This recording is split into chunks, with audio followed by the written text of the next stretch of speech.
I stare in disbelief at the cryptic WhatsApp message from my twin sister, Sally. She's offering me a date? If I wasn't curious about this, I'd be running for the hills. No good can come from a message like this. Sal, I say, knocking gently on her door. What the heck are you talking about? I don't allow her to answer before pushing open the door, which she totally hates me doing. What was your message about? I ask, leaning against her doorway. I brace for her to get mad at me for barging in, but instead, she just sits up on her bed and smiles. Being her twin, I know that smile. It means she wants something. Sally, I say, with a roll of my eyes and a long sigh. What is it you want this time? She tilts her head and smirks. I don't know what you mean, brother, She says, all innocent. You want something, don't you? I sigh, rubbing my face in frustration. Save us both the trouble and just spit it out. What is it you want? Sally folds her legs, hugging them to her chest, and then grins. Straight to negotiations, brother. I like it. I roll my eyes and glance away, trying to ignore her ridiculous smile. So, She says. do you remember last week when Mom's friends came over? Yep, I reply, unenthused. Well, Sally says, her smile stretching even wider. do you remember when they tried to set me up on a blind date with their son? Right, I slowly answer with concern. Well, it's tonight. Sally says with a cheeky giggle. I look at my sister's messy hair, baggy clothes, and bare skin. She doesn't look like she's getting ready for a date. Quickly, I put two and two together, and her WhatsApp message starts making sense. Oh, no, I say, shaking my head. No way in heck am I going on that date for you. I can't keep taking your place for things like this. I'm a boy, not a girl. Sally frowns. Aw, please, Sam. So that's what you want, I say, laughing nervously. I know we're twins, Sal, but you gotta be out of your mind if you think I can still pass as you. Look at your body compared to mine. I don't exactly have curves, now do I? He doesn't know that. Sally replies with a grin. He'll just think I'm one of those girls with a flat chest. And I'm okay with that. No way. But why? Because it's a stupid idea, Sally. I'm not a girl. You've done it before. When we were 12. So we're 18 now. It's only 6 years. Sally leans forward on her bed, fixing me with her big blue eyes. The same look she gives Dad when she's desperate to borrow the car. I roll my eyes again and let out a long breath. Biscuits. Well, what's in it for me if I do take your place? Sally puts a finger to her chin. I'll do your laundry this month? I look down at my pants and shirt. I'm kind of ashamed to admit that I've been wearing them all week. There's not much laundry to speak of. I shake my head. You think doing my laundry is enough payment for potentially ruining my cool kid reputation? Well, yeah. Sally answers, raising a sarcastic eyebrow. No, you're gonna have to do better than that. Sally snatches up her phone and checks the time, huffing in frustration. I can see the annoyance building as I hesitate. Name your price. She says flatly, her face twisted in a sour expression. I give it a moment's thought. If I'm gonna take Sally's place on a date she doesn't want to attend, then she needs to do something equally for me. You're gonna work my next 3 Saturdays at the restaurant. And then I'll go on this date for you. No questions. 3? Sally squeaks. I nod. Deal? Ah, jeez, Sam, you're killing me. That place is soul-destroying. And me having to wear your underwear and prance around in heels isn't soul-destroying for me? I reply, knowing I hold the cards. 3 Saturday shifts. Do we have a deal? Sally narrows her eyes and gives me a stern look. And you'll go on a date without any funny business? You won't ditch the guy after 5 minutes and get me in trouble with Mom's friends? Sure, I'll be on my best behavior, I say sarcastically. I'll laugh at his jokes. I'll play with my hair. Shit, I'll even play footsie with him under the table. My God. Sally giggles. Don't lead the guy on. We're not trying to find me a husband. Sally waves me into her room and nods for me to shut the door. I do, then perch on the edge of her bed. She checks the time on her phone again, then reaches over and ruffles my hair. Ugh, when was the last time you washed your hair, Sam? Sally complains. It's so, greasy. Do you want me to do this or not? Sally points at her ensuite bathroom. Get in there and shower, you disgusting little guy. You're not pretending to be me without having one. Now get in there and shower. Without questioning it, I do as I'm told, not asking why I have to shower in her room. She hands me smelly soaps. I wash. Shampoo and conditioner. My hair is clean.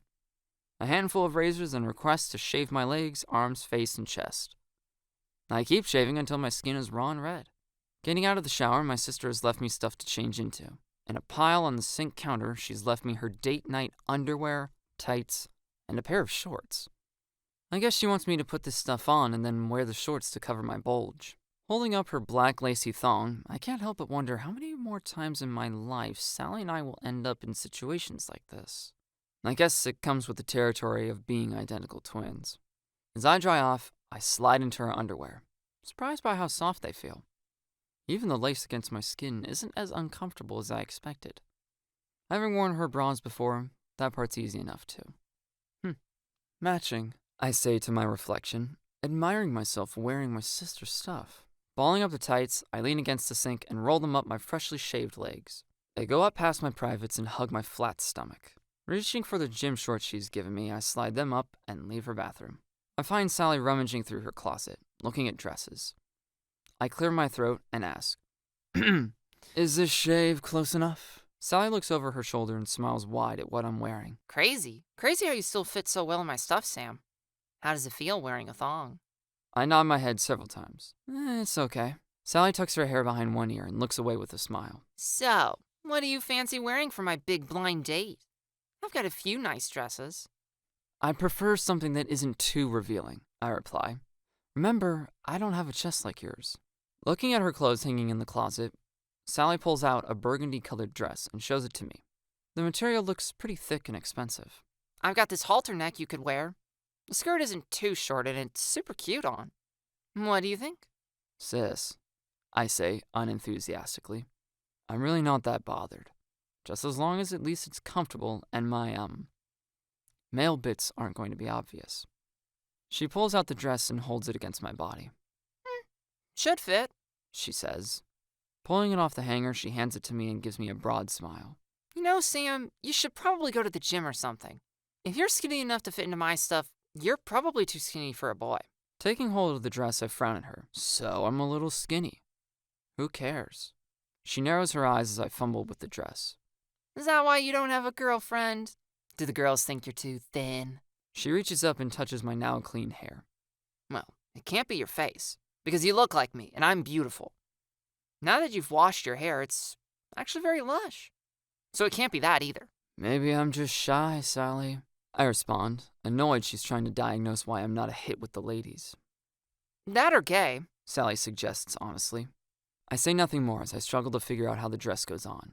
Do I step into it, or does it go over my head? If you're done, I say, waving the dress at her to get her attention, can you help me get into this thing? You can help me get into this thing. Sally takes the dress off me and unbuttons the neck. Opening it out for me, she allows me to step into it. Lifting it up my body, I feel the soft material trying to squeeze me into a more feminine shape. Lifting it up and over my bra, she buttons me into the dress and adjusts the fit around my hips. As soon as I'm into the dress, I reach under the skirt and pull off the shorts. Sit down, Sally says plainly, pointing at the vanity desk. I nod, and seconds later, she hands me a pair of black stiletto heels. I frown, irritated that she assumes I want to wear them, but I don't argue. Instead, I point to my toes and she slides them on without a hitch. We really are identical, aren't we? Sally comments, moving to stand in front of the vanity mirror. She picks up her straighteners, which beeps as she turns them on. Holding them in her hand, she looks at me. I think I'm just gonna straighten your hair, Sam, she says, running her other hand through my hair. Fine, I reply, as the straighteners beep for a second time. Brushing down my hair as she straightens it, I begin to wonder why is it that she can't go herself. Watching her in the reflection of her vanity mirror, I ask, why is it you can't go? I've got a date with someone else. She answers, concentrating on my hair. Oh? Who? No one you know. She replies with a sheepish smile on her face. Just know I really like them. I raise an eyebrow in curiosity. Must be someone you really like. If you're willing to let me be you in public. Oh, absolutely. As she finishes my hair, I glance at myself in the mirror. I need a haircut badly, I comment, swishing my hair from side to side while Sally puts away her straighteners. Nah, She replies, opening her makeup box.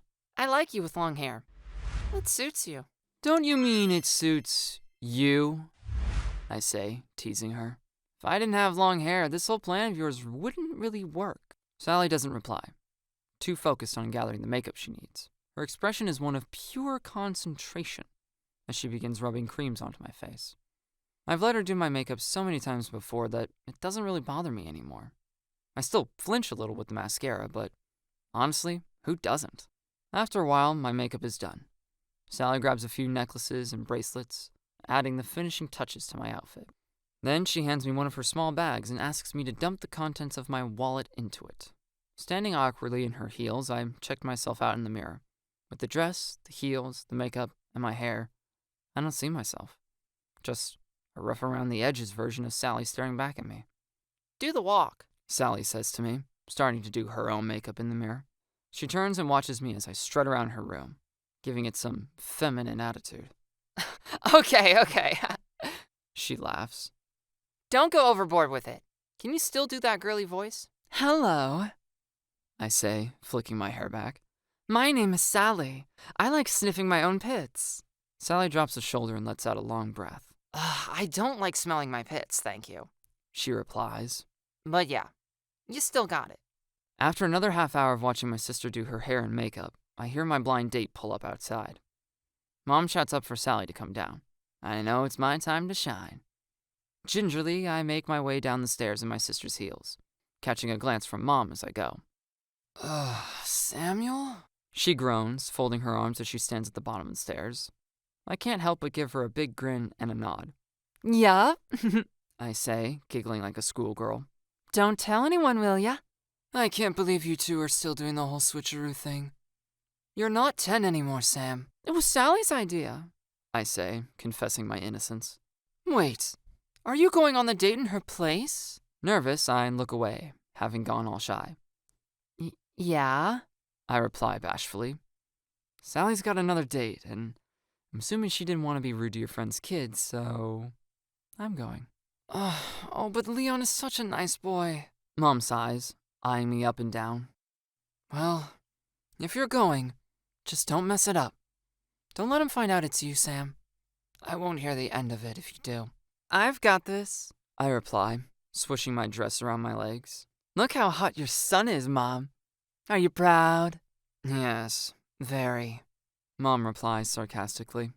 Right, I'll be off then, I say with a confident smile. Wish me luck, and keep your phone on if I need rescuing. You won't need to be rescued, Sam. Be nice. I throw open the front door. Good to know, I say, looking back over my shoulder. Sally, Mom says, grabbing my attention before I disappear. You're going to get cold without a jacket and a dress like that. I give her a confused look. None of my jackets will go with this outfit. Here, she says, pulling her leather jacket off the rail. You can wear mine. I take the leather jacket and throw it over my arm. Thanks, Mom, I say, about to close the door.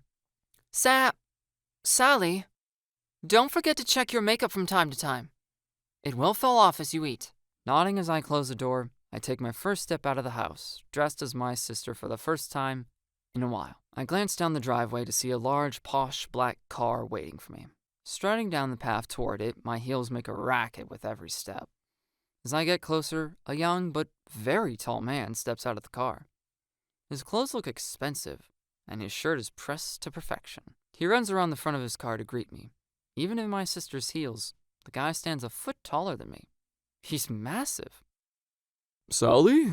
He asks anxiously, holding his hand out for me to shake. Wow, you look amazing. Leon? I ask back, shaking his hand just as my father taught me. Strong and long. I smile at his expression as I try to crush his hand. Firm shake. Leon quips, blushing. So, sorry about my father setting this up. He's so embarrassing. I hope you don't mind. It's cool, I say, letting go of his hand. Where are you taking us? He scratches the back of his head. Well, I know a place in town. I hope you like it. Free food? I laugh, opening his car door to sit inside. Feed me and I'm happy. Leon quickly rushes around the car to get back into the driver's seat, looking a little nervous. He really doesn't need to be, but it's a stark reminder of how differently I'm treated when pretending to be my sister. Between you and me, I kinda like it. Well, if it's food the lady wants, He says, starting the car. it's food the lovely lady gets. I place a hand on his leg and watch as he gets flustered. This should be fun, I exclaim, then point to the window. Now, onwards, Leon. Food awaits.